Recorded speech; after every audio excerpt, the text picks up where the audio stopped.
Hello, 6th graders. Welcome to Big Ideas Math, Contract Math, Section 8.3, 2012, Circle Graphs Activity. Pause while you write Section 8.3, 2012 edition activity in your math notebook. Pause again while you write today's activity objective in your math notebook. Today's objective is understand how information can be displayed in a circle graph. Copy the following key term, definition, and example exactly as it appears into your notebook. A circle graph displays data as sections of a circle. The circle represents all of the data. Each section represents part of the data. The sum of the angle measures in a circle graph is 360 degrees. Today we'll be working on page 197 in your record and practice journal. 600 middle school students were asked, "What is your favorite sport?" The circle graph shows the results of the survey. Letter A says use a protractor to find the angle measure in degrees of the section pie piece for football. We're going to go to the next slide and do that.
So to the left we have our circle graph and a protractor. So that's what's in your textbook, is the circle graph. And so you take the protractor and remember how to line it up with the center of the protractor on the center of the graph. And then the straight line that points to 0 is right along the line of the section that you're measuring, which is football. And then we measure from 0 to where the other line is of football. And so that's right at 55 degrees.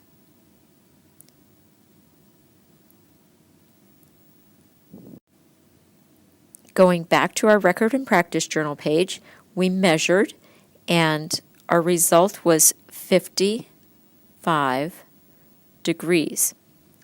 Letter B says, how many degrees are in a full circle? And we know that the answer to that is 360 degrees. Letter C says, write and solve a proportion to determine the number of students who said football is their favorite sport.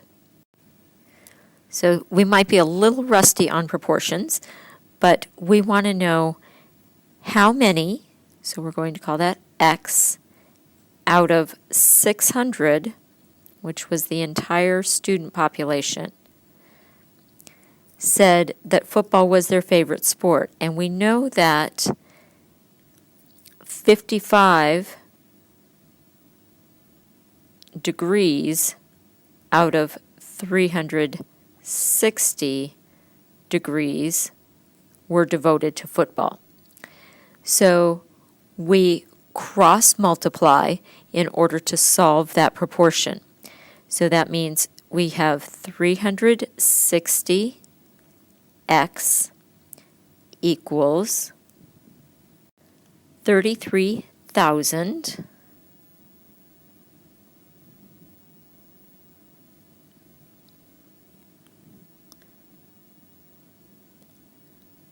There we go. And I got that by just cross-multiplying both of those numbers. And then we need to divide 33,000 by 360 to get x. So x equals 33,000 divided by 360. And when we divide that out, we get x equals 91.6 repeating, and we're not going to have 6/10 of a student, so we're going to round that to x equals 92 students.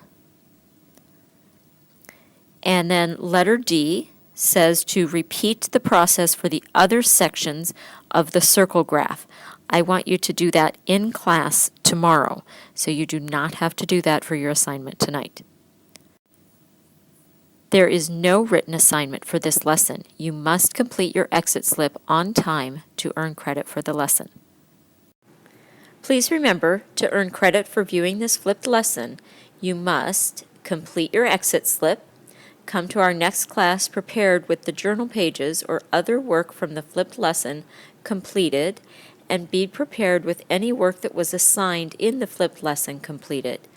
Be prepared with any questions you have for the teacher, and always have a good attitude. We'll see you next time in class.